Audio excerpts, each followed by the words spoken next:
Hey everyone, Tracy here. Have you ever wondered how to put a moving average onto your TradingView chart? Let's take a look.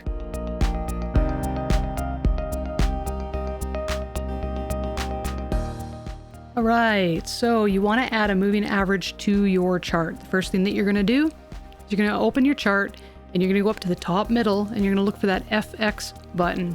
You're going to click on it and it is going to open up the indicator strategy tab. And in the search bar, you are going to type in moving average. You can see there's a few of them here. I typically use the moving average and the moving average exponential. The built-ins, these are the indicators that actually are included with TradingView.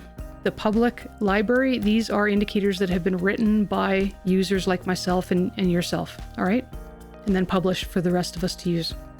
So to add the indicator, all you do is click on the indicator and you can see that a line has been added to my chart. I can close this now.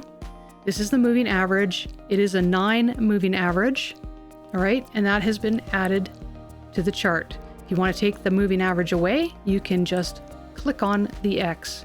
Let's go back into the moving averages, or sorry, back into the indicators and strategies, type in moving average, and then you can add the moving average back to the chart.